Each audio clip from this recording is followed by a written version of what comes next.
Bienvenue sur Les Voix du Sud, la chaîne animée par les étudiants du Master 294 de l'Université Paris-Dauphine.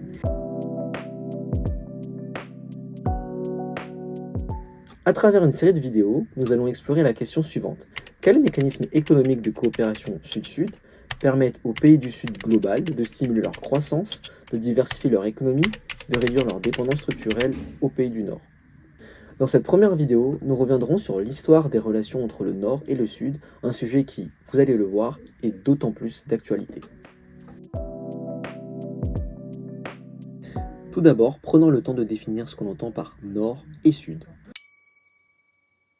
Ces termes ne désignent pas seulement des régions géographiques. En réalité, ils font surtout référence à une distinction économique et politique.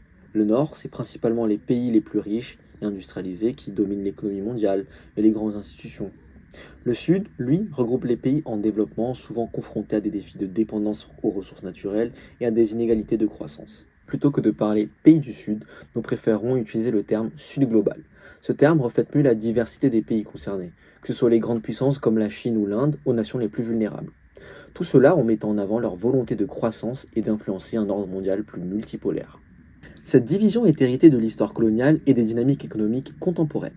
Elle influence encore aujourd'hui les relations internationales et les stratégies de coopération. Et justement, c'est ce que nous allons voir aujourd'hui. Les relations de dépendance entre le Nord et le Sud remontent à la période coloniale. À cette époque, les pays colonisés se faisaient exploiter pour leurs ressources et leur main-d'œuvre, ce qui profitait directement aux pays du Nord. Après la Seconde Guerre mondiale, les indépendances des années 45 et 60 ont officiellement mis fin à la colonisation. Mais en réalité, les pays soi-disant indépendants se sont retrouvés avec des économies et des institutions encore largement influencées par l'ordre colonial, créant ainsi des inégalités durables. C'est aussi à cette période qu'ont émergé de grandes institutions internationales comme l'ONU, les organisations de Bretton Woods, c'est-à-dire le FMI, et la Banque mondiale. Ces structures, largement contrôlées par des pays riches, ont continué à façonner les relations économiques mondiales et à maintenir l'influence des anciennes puissances coloniales. Dans les années 60 et 70, on a vu émerger de nombreuses initiatives pour aider les pays du Sud global à se développer, sortir de la pauvreté et se libérer de l'influence coloniale. Des programmes internationaux comme les décennies du développement lancés par l'ONU ou encore l'Alliance pour le progrès dont le but est d'améliorer les conditions de vie dans les pays du Sud global. Le problème, ces initiatives étaient presque entièrement financées et pilotées par les grandes puissances du Nord, ce qui laissait peu de place aux pays du Sud global pour décider de leur propre avenir. Un autre facteur limitant, c'était la division internationale du travail. Le système économique mondial poussait les pays du Sud à se spécialiser dans les exportations de matières premières, principalement à destination des économies avancées du Nord.